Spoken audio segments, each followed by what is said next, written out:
everyone, welcome to Storytime in Seacliff. Yesterday our clue was, maybe cameraman Dan can focus in on this, these beautiful, beautiful flowers. Well, the story today, some of you might have guessed, it's Miss Rumphius by Barbara Cooney, a favorite author of ours. Let's hear the story. It's a particularly good story around Arbor Day and around Earth Day. So let's see. The lupine lady lives in a small house near the sea. In between the rocks around her house grow beautiful lupines, purple and pink and white flowers. The lupine lady is little and old, but she was not always so. Once upon a time, she was a little girl named Alice. And Alice lived in a city by the sea. She lived with her grandmother and her grandfather and her mother and father. They lived in a big building, and below, on the first floor, was her grandfather's studio, his artist studio. He had traveled around the world on ships, and now he carved figureheads for the ships. And when he had time, he would make beautiful paintings. And if he were particularly busy, he would ask Alice to fill in the skies on his paintings. There are the figureheads for the boats. Well, at night, her grandfather and Alice would tell each other stories. He would tell stories about all the places he had visited around the world, and Alice would tell him about her day at school and about her friends. And then Alice would say, almost every night, to her grandfather, when I grow up, I'm going to travel around the world too, and I'm going to see all sorts of different things. And then when I'm old, I'm going to come back to a city or a village by the sea and live in a beautiful little cottage. And Grandpa said, that's very well indeed, Alice, but there's a third thing that you should promise yourself to do, and that is to make the world a more beautiful place. Alice thought and she said, I don't know how I can do that. And Grandpa said, don't worry, it will come to you. So time went on, and pretty soon she was a grown-up. She moved far away.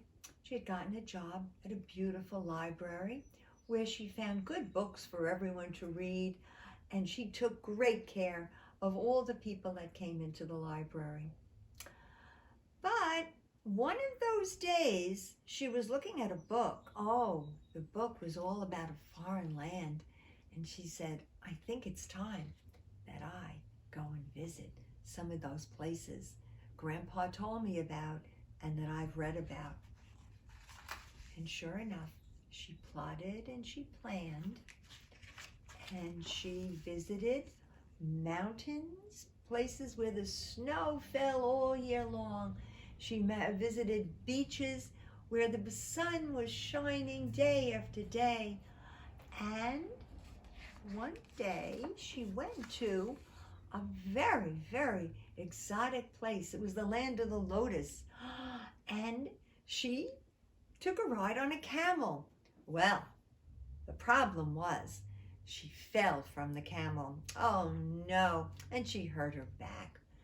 It had been great fun, but she thought maybe now is time that I go to that little village by the sea and rest up and get better.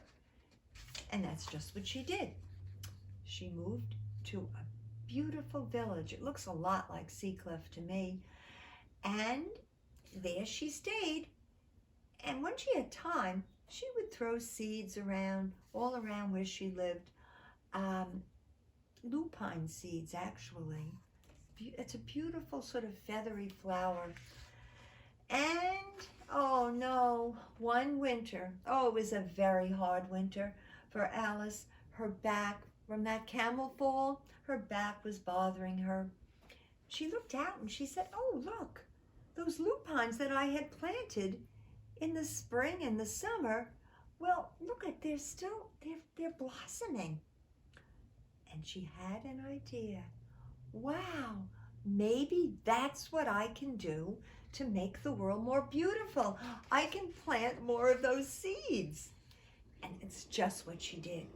She went up and down the streets, the lanes of her village, and she planted lupine seeds. Look how beautiful they are. And every year, more and more of them grew. And more times she went out thrusting about the seeds. Let's see, doesn't that look like Hempstead Harbor? It certainly does. Well, unbelievable. Soon the village was filled with beautiful, beautiful lupine flowers. She had done, Miss Rumpius had done, Alice had done what she had set out to do. She had found a way to make the world more beautiful.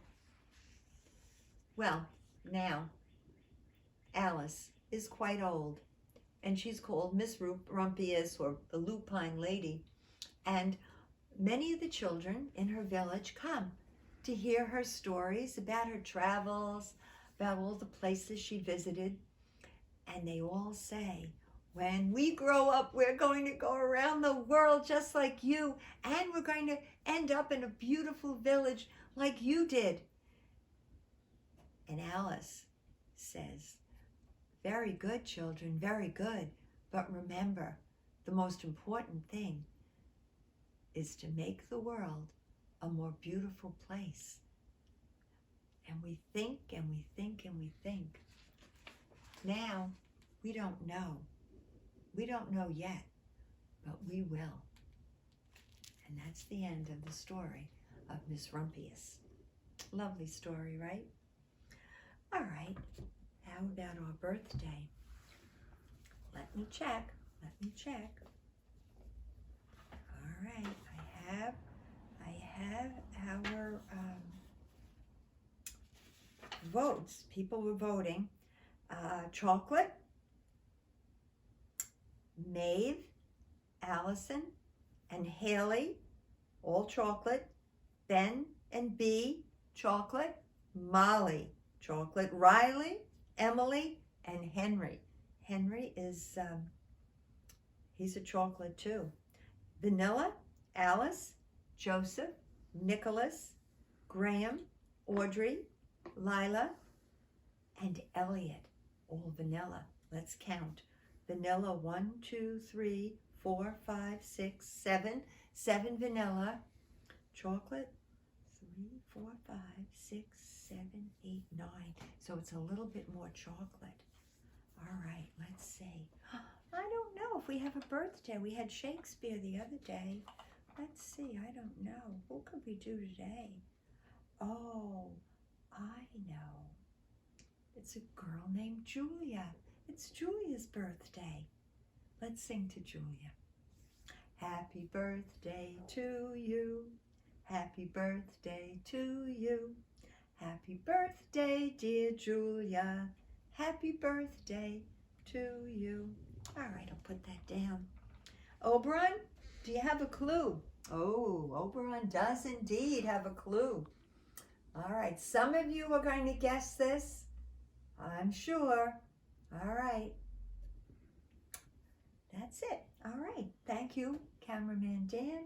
Thank you, Oberon, for all your help. And thank you, everyone, for listening to the story today. And remember, I love you all very much.